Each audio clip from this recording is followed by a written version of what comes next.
हे प्रभु, મારી મદદ કરો। હું આ સંસારના બંધનોમાં બંધાવા નથી માંગતી। લોકો મારા દેખાવને નહીં, મારી ભક્તિને જોવે એવું હું ઈચ્છું છું। મારી સુંદરતા જોઈને કોઈ પણ મારી તરફ આકર્ષાય તો મને એવું લાગે જાણે મારા ઉપર સળગતા અંગારા વરસતા હોય।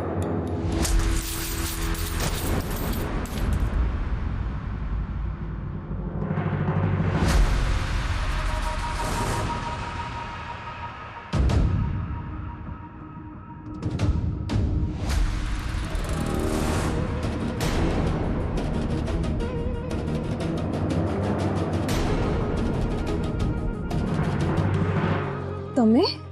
હા, સાંભળ્યું તમારું ભજન, અને એ પણ સાંભળ્યું કે તમે સોનાના સિક્કા લ્યો છો ભજન ગાવાની કિંમત રૂપે।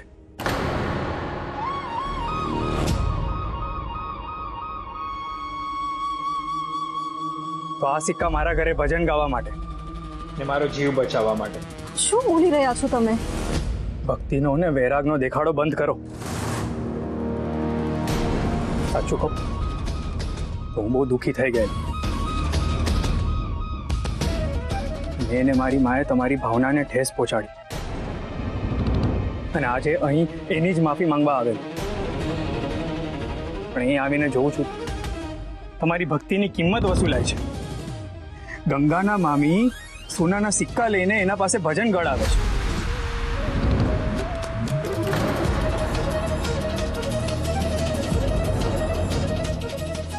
સાચું કહું તો હું એ ક્ષણને ધિક્કારું છું,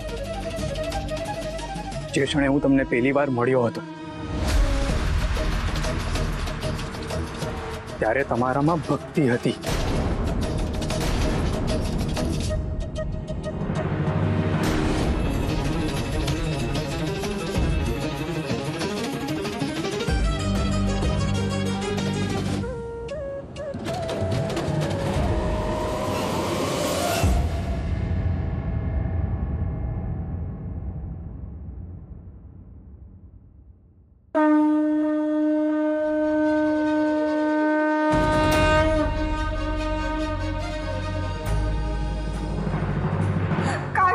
જીવ તો ભજનમાં અટકેલો છે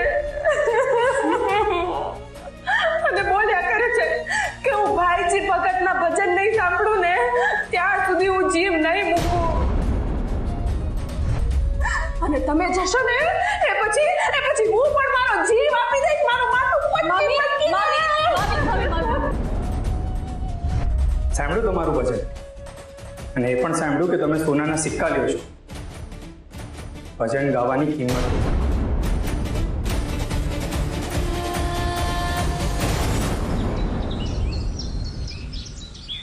અરે પણ હરિરામભાઈ, કયો તો ખરા, આટલો મોટો વજન કાંટો મારા ઘરે શું કામ? તમારું વજન કરવા? હા, બાના રાજમાં હવે રૈયતનું વજન થાય ધાર કાઢીને।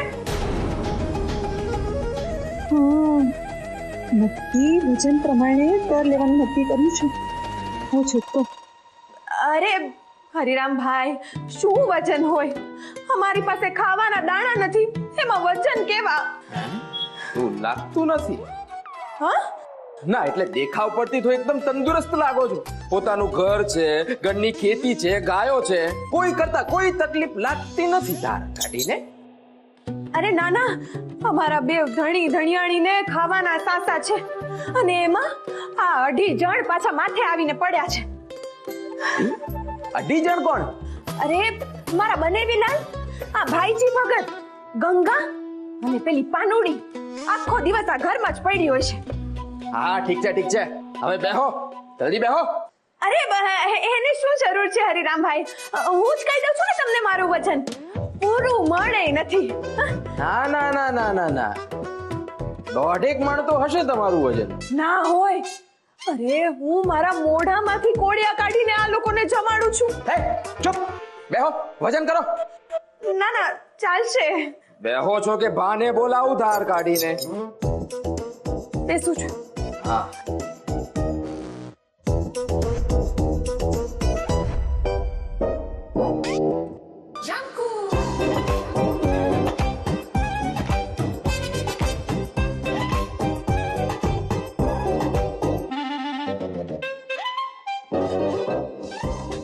હરીભાઈ પૂરા પોણા 2 મણ છે. હે તમે તો અડધું મણ કહેતા હતા ને? આમ રાજાને છેતરા એને યા જમકુબેન. અરે હરિરામભાઈ એ તો આજે એક રોટલો વધારે ખવાઈ ગયો છે ને એટલે. બાકી ભગવાન જુઠ્ઠું ન બોલાવે, મારું વજન પૂરો મણ જ છે, વધારે નહીં. હા ઠીક છે. હવે તમે આ ગંગાબાના મામી છો ને એટલે માની લીધું મણ નક્કી. તો હું શું કહું છું, અડધો મણ જ રાખો ને. અરે ભગવાનનો તો ડર રાખો. અડધું મણ 10 વર્ષના છોકરાનું હોય. ભલે તો 1 મણ રાખો.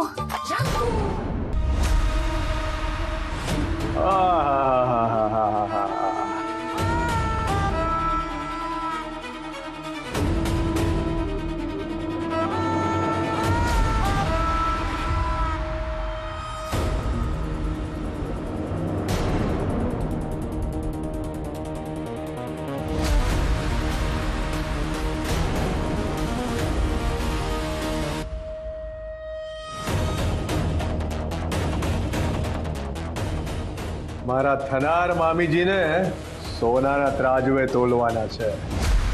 એટલે મારા વજનના ભારે સોનું મળશે મને? અરે તમે મામીજી કોના થવાના છો? સર્વ શક્તિશાળી પ્રતાપસિંહના. ઓહો, હું તો કઈક બીજું સમજેલી. તો પછી મારું વજન છે ને 3 મણ છે. હે અડધા મણનું સીધું 3 મણ? હા હરિરામભાઈ, એ તો આજે ઉપવાસ હતો ને મારો એટલે ભગવાન જુઠ્ઠું ન બોલાવે. એવું હોય તો ફરી એકવાર વજન તોડી લો મારું. હા બેહો.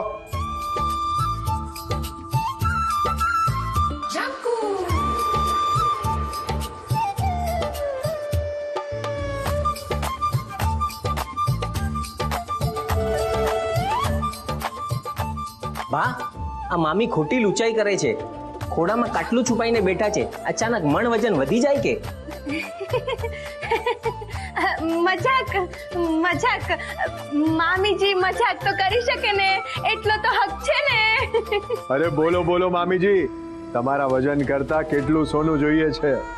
1 ગણું, 2 ગણું કે 10 ગણું? અવાજ કરો. આહા, તમે એકવાર અવાજ કરો, તમને જોઈએ ને એટલું હોનું ભા આપશે. બસ એકવાર ગંગાબાના લગન બા હારે નક્કી કરી દો. અરે એક આખું ગામ તમારા નામે કરી દો મામીજી, પણ ગંગા મારે નામ કરી. બસ બસ બસ ભા. અરે મને તો એક ગાડું ભરીને સોનાની અપેક્ષા હતી, પણ તમે તો આ બધું ને એક આખું ગામ આપવાની વાત કરી રહ્યા છો. ભગવાન જુઠ્ઠું ન બોલાવે. આ જમકુ લાલચુ છે, પણ જો ગામના ધણીની મામી સાસુ બનવાનો મોકો મળતો હોય ને તો મને એક ગામ ચાલશે, 2 નથી જોઈતા. હા લ્યો તો કરો કંકુના અને બોલો ક્યારનો મુહૂર્ત કાઢીએ ધાર કાઢીને. અરે તમારે ક્યારનું પણ મુહૂર્ત કાઢો. હો ભા, આ ગંગાને તમારી સાથે લગ્ન કરવા માટે તૈયાર કરવાની જવાબદારી મારી, નહીં તો મારું નામ પણ જમકુ નહીં.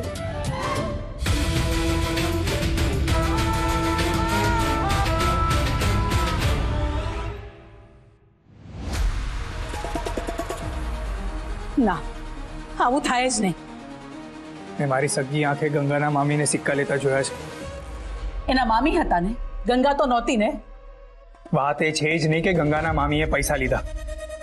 વાત એ છે કે ગંગા બહુ મોટી મોટી વાતો કરતા હતા કે કોઈને દેખાડવા ગાતા નથી, કોઈ એમની ભક્તિ જુએ એમને ગમતું નથી, ને આવી કેટલીય સંત જેવી વાતો.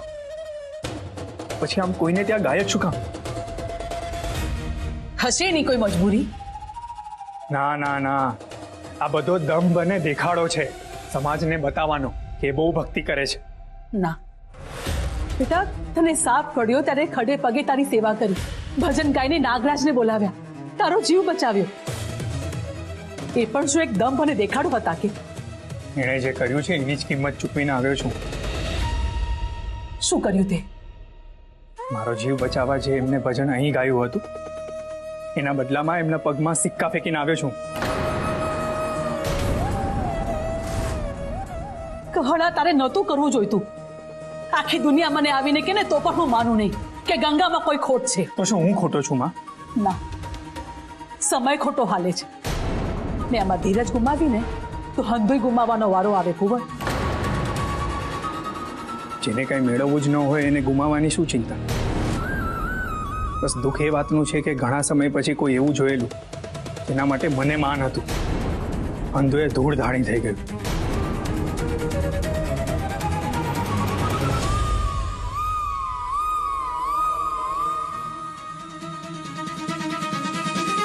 હે મહાદેવ, મારા દીકરાને માફ કરો ને કૃપા કરો એના ઉપર, કૃપા કરો. આવ આવ, હા આવ પાનકી. મામી, હા બોલ ને પાનકી. તમારી તબિયત ખરાબ છે? ના, મારી તબિયત તો સાવ સારી છે. કેમ આવું પૂછે છે? ના એટલે કે તમે મારા ઘરે આવ્યા, માથું ઓળી આપ્યું, તેલ લગાવી આપ્યું અને બોલ્યા આજે તો આપણા ઘરે મિષ્ટાન બન્યું છે તો તને જમવા માટે તેડવા આવી છું. જમકુ મામી આવું ક્યારે બોલી શકે? આમ તો નહીં. હા એટલે જ તમે પૂછ્યું કે તમારી તબિયત તો સારી છે ને? અરે તારે મારું એક કામ કરવાનું છે. હા હવે લાગે ને જમકુ મામી. બસ હવે ચાપલી. મને એક વાત કે તારે તારી બેનબાને રાજી થતા જોવી છે કે દુખી થતા? રાજી થતા. બસ તો હવે હું જેમ કહું ને એમાં હા માં હા મેળવ્યા કરજે, સમજી ગઈ? ચાલ અંદર ચાલ. પાનકી, તું આ સમય કેમ અહીં આવી છે? મામી મને ઘરે લેવા આવેલા.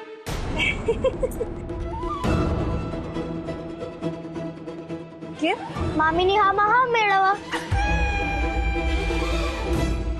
પાનકી બેટા, અંદર જા ને તું, અને બધા માટે છે ને પાટલા ગોઠવી રાખ. હું ને તારી ગંગાબેન બા આવીએ છીએ, તું બધા માટે પાટલો ગોઠવી રાખ. જા જા.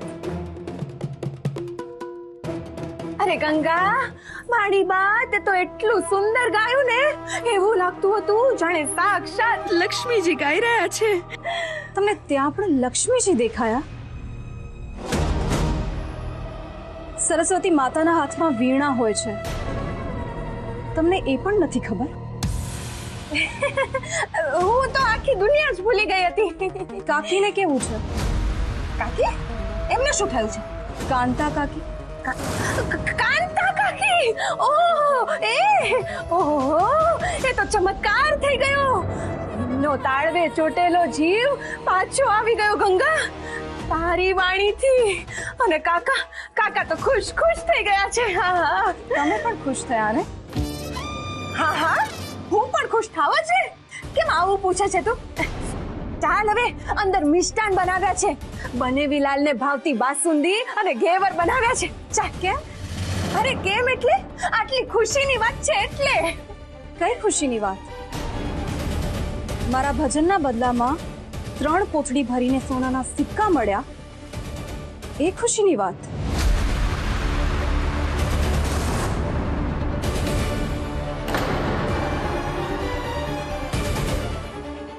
સાચું બોલો મામી,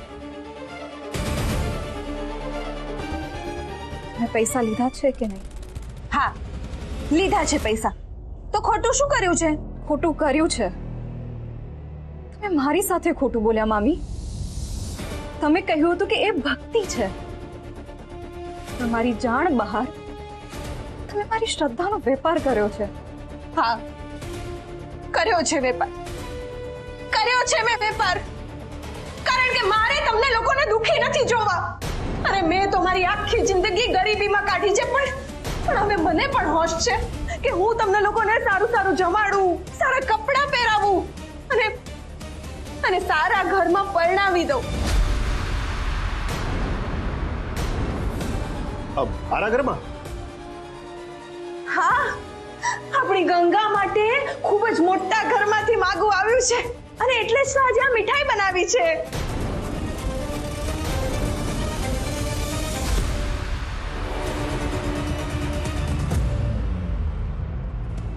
દીકરો પૈસા ફેંકીને અપમાન કરે છે અને વખતોમાં ફરી માંગુ લઈને આવે છે. મામી, મેં તમને પહેલા પણ કહ્યું છે કે હું લગ્ન નહીં કરું. અરે ભાણી બા, તમે ત્યાં રાજ કરશો, રાજ અને રાણી બનીને રહેશો.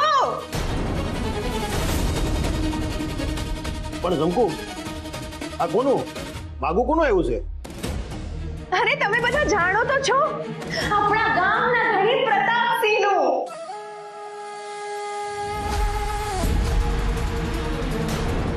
પ્રતાપસિંહ, હા, આપણી પહેલા પણ વાત થઈ છે ને કે પ્રતાપસિંહ સાથે મારી દીકરીને લગ્ન નહીં થાય. અરે ગામનો સૌથી લંપટ માણસ જ મળ્યો મારી દીકરીને લગ્ન માટે. તો એમાં ખોટું શું છે?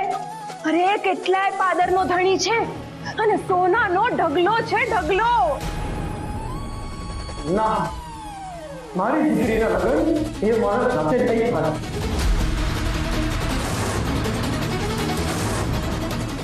તો પછી નીકળો આ ઘરની બહાર.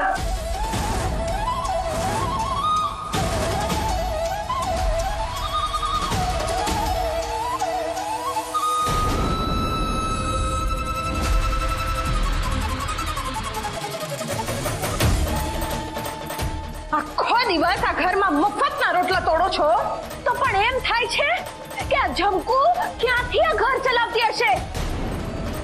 અને આ ભજન માટે બે પૈસા શું લઈ લીધા તે આ ગંગાડી મને આંખો દેખાડે છે. જમકુ, થોડી વાર તમે શાંત થાઓ ને. ના ના, હવે કાન ખોલીને સાંભળી લો.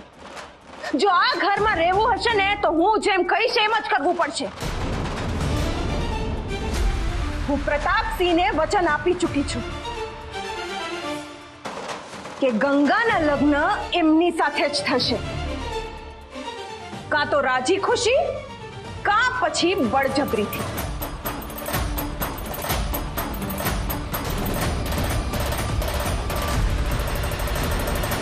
મામી, મેં તમને પહેલા પણ કહ્યું છે અને આજે ફરી કહું છું કે હું લગ્ન નહીં જ કરું.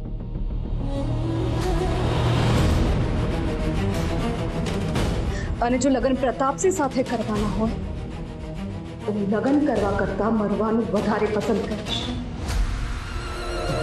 ગંગા,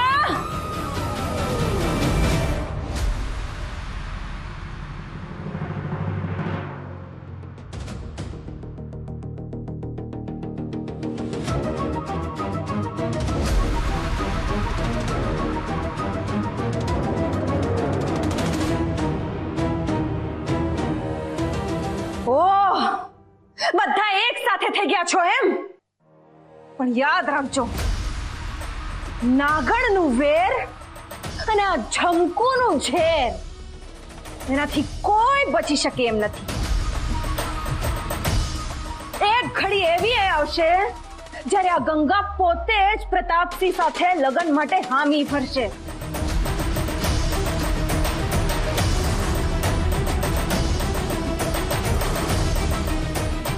એવું નહીં થાય મામી. પાનકી, ઘડીઓ ગણવા માંડ. આ તારી ગંગાબેન બને મારા પગમાં બેસાડીને લોહીના આંસુ ન રડાવું ને તો મારું નામ એ ઝમકુ નહીં,